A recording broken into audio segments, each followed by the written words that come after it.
Dans un petit village niché au cœur des montagnes, vivait Clara, une adolescente de 15 ans.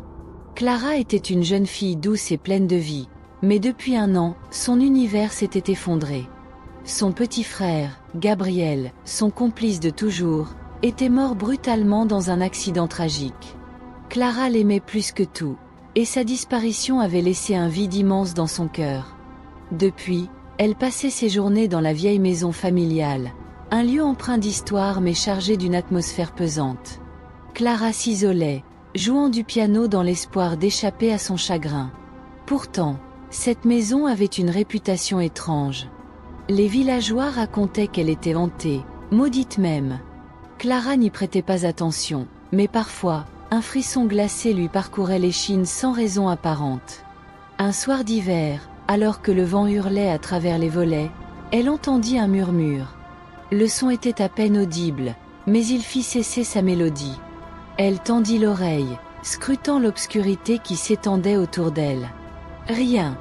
Pourtant, elle ne pouvait se défaire de l'impression que quelque chose, ou quelqu'un, l'observait. Les jours suivants, les murmures devinrent plus clairs. Clara crut distinguer des mots, une voix douce, presque familière, qui semblait venir de l'intérieur de la maison. Était-ce son esprit qui lui jouait des tours ? Était-elle devenue folle à force de penser à Gabriel ?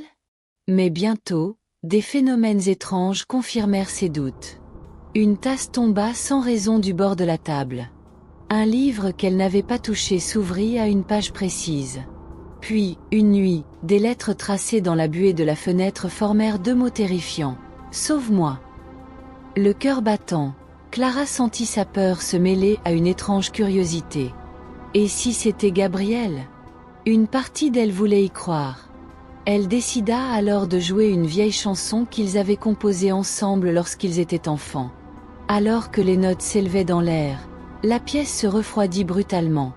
Une ombre apparut près de la fenêtre. « Gabriel » murmura Clara, l'espoir vacillant dans sa voix.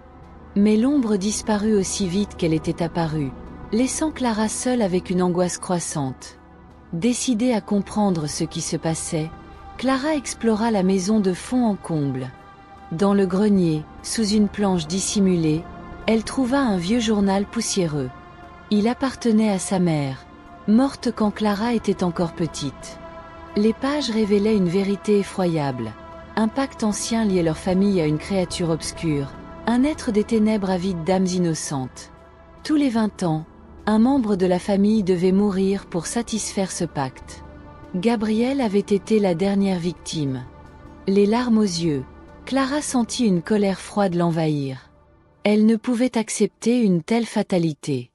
Parmi les écrits de sa mère, elle trouva une solution, un rituel pour briser le pacte. Mais le texte avertissait que le rituel était risqué, potentiellement mortel. Clara, cependant, n'avait plus rien à perdre. Elle était prête à affronter n'importe quoi pour sauver son frère. Pendant ce temps, les événements dans la maison prenaient une tournure de plus en plus sinistre.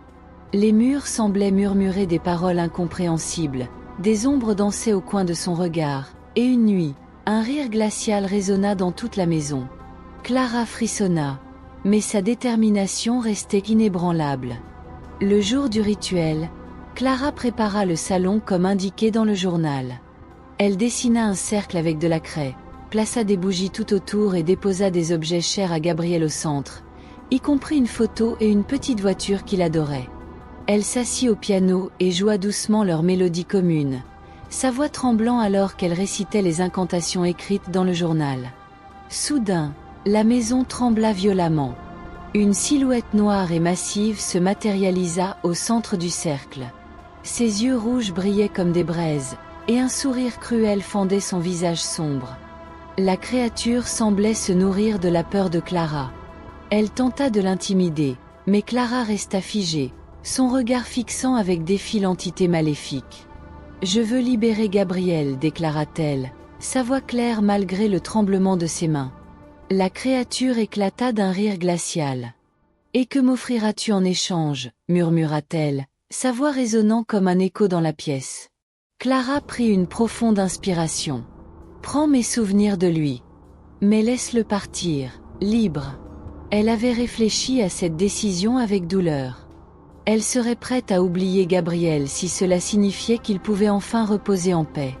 La créature hésita, puis un tourbillon d'ombre enveloppa Clara. Elle sentit un froid intense l'envahir, comme si une partie d'elle-même s'effaçait. Avant de sombrer dans l'inconscience, elle eut une dernière vision, Gabriel lui souriant, paisible, avant de disparaître dans une lumière douce. Clara se réveilla sur le sol du salon. Le cercle était brisé, les bougies éteintes, et la maison était étrangement calme. Une sérénité nouvelle imprégnait les lieux. Pourtant, quelque chose manquait. Clara ne se souvenait plus de Gabriel. Les photos, les souvenirs, tout ce qui le concernait semblait avoir disparu de son esprit, comme si cette partie de sa vie n'avait jamais existé. Les villageois remarquèrent rapidement le changement. La maison, autrefois considérée comme maudite, paraissait désormais chaleureuse et accueillante. Clara, bien qu'amnésique sur certains aspects de son passé, sentait une légèreté nouvelle dans son cœur. Elle entreprit de reconstruire sa vie, décidant de rester dans le village pour aider ceux qui en avaient besoin. Parfois, lors des nuits d'hiver, une douce mélodie semblait s'élever dans le vent, portée par une main invisible. Les villageois disaient que c'était Gabriel, veillant sur sa sœur. Même si Clara ne pouvait s'en souvenir, son cœur savait qu'elle avait fait ce qu'il fallait. L'amour, pensa-t-elle, trouve toujours un moyen de perdurer, même au-delà des ténèbres. Et voilà, chers auditeurs, une histoire pleine d'émotions, de mystère et de courage. Clara nous montre que, même face à l'inexplicable, l'amour et la détermination peuvent surmonter les ténèbres les plus profondes. Si cette aventure vous a captivé, n'oubliez pas de laisser un pouce bleu et de vous abonner pour ne pas manquer nos prochaines histoires aussi fascinantes qu'effrayantes. Et dites-nous en commentaire, jusqu'où iriez-vous pour sauver un être cher ?